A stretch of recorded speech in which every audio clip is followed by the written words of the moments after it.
সন্দেহাতীতভাবে প্রিয় নবী সাল্লাল্লাহু আলাইহি সাল্লামের যে গুণাবলী ছিল সেই গুণাবলীগুলোকে অনুসরণ করবার জন্য আল্লাহ নিজে আমাদেরকে নির্দেশ করেছেন। আল্লাহ বলেছেন লাকাদ কানা লাকুম ফি রাসূলিল্লাহি উসওয়াতুন হাসানা। সেই উসওয়া থেকেই কিন্তু এই অনুপম আদর্শ নামটা এসেছে নিশ্চয়ই। তোমাদের জন্য আল্লাহর রসুলের মধ্যে রয়েছে সর্বোত্তম আদর্শ, সর্বোত্তম দৃষ্টান্ত, উদাহরণ যাকে অনুসরণ করা যায় সেটি তার মধ্যে রয়েছে। আপনি ঠিকই বলেছেন যে প্রিয় নবী সাল্লাল্লাহু আলাইহি সাল্লামের তার জীবনের ঐতিহাসিক দিক যখন পর্যালোচনা করা হয় তখন আমাদের যেটাকে আরবি একটা প্রবাদের বাংলা এভাবে বলতে পারে যে আমাদের টুপি খুলে পড়ার উপক্রম হয়, অর্থাৎ উচ্চতার দিক তাকালে মানে টুপি পড়ে যাওয়ার উপক্রম হয়।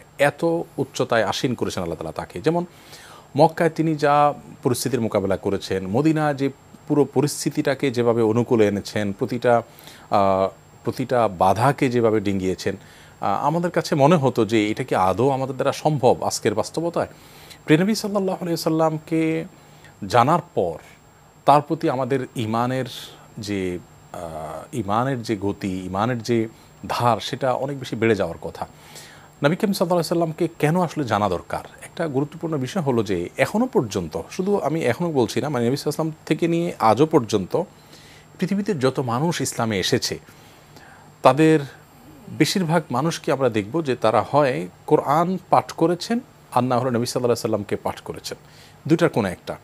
তার ব্যক্তিত্বে মুগ্ধ হয়ে ইসলামে এসেছেন অথবা কোরআন পাঠ করেছেন। আর কোরআন পাঠ করলে সেটাও নবী করিম সাল্লাল্লাহু আলাইহি সাল্লামের ব্যক্তিত্বের মধ্যেই আছে, কারণ তার ব্যক্তিত্বটাই কোরআনের একটা বাস্তব রূপ বলতে পারি, তার আখলাকটা সেরকম ছিল।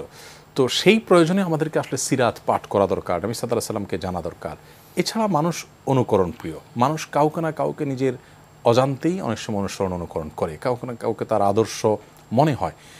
যদি কেউ পৃথিবীতে এমন কোনো মানুষকে আদর্শ হিসাবে গ্রহণ করে যিনি আসলে পূর্ণাঙ্গভাবে আদর্শ হওয়ার মতো নন, তাহলে সেক্ষেত্রে তার পরিণতি যা হওয়ার তাই হবে। একজন ইমানদার হিসাবে আল্লাহ রাব্বুল আলামিন আমাদেরকে জানিয়েছেন লাকাদ কানা লাকুম ফি রাসূলিল্লাহি উসওয়াতুন হাসানা লিমান কানা ইয়ারজুল্লাহ ওয়াল ইয়াউমাল আখিরা। যারা আল্লাহর সাথে সাক্ষাৎ করতে হবে এই বিশ্বাসটা যাদের মধ্যে আছে এবং আখিরাতের প্রতি ঈমান যাদের আছে তাদের জন্য আল্লাহর রাসূলের মধ্যে রয়েছে সর্বোত্তম আদর্শ এবং অনুপম দৃষ্টান্ত। তুলনাহীন আদর্শ তিনি, তার মতো আর কেউ হতে পারে না। অতএব সেটিকে সামনে রেখে চলবার জন্য তাকে জানতে হবে তিনি তার সততা কেমন ছিল, তার সাহসিকতা কেমন ছিল, তার দুনিয়া বিমুখতা কেমন ছিল, তার অনুগ্রহ কেমন ছিল, তার ধৈর্য কেমন ছিল, দানশীলতার দৃষ্টান্ত কী ছিল। আমরা সবাই কম বেশি জানি যে আল্লাহ রাব্বুল আলামিন কোরআনে কারিমে বিভিন্ন জায়গায় এগুলো আলোচনা করেছেন। আল্লাহ সুবহানাহু ওয়া তাআলা বলেছেন ফাবিমা রাহমাতিন মিনাল্লাহি লিনতা লাহুম, আল্লাহর অনুগ্রহে আপনি কোমল হয়েছেন।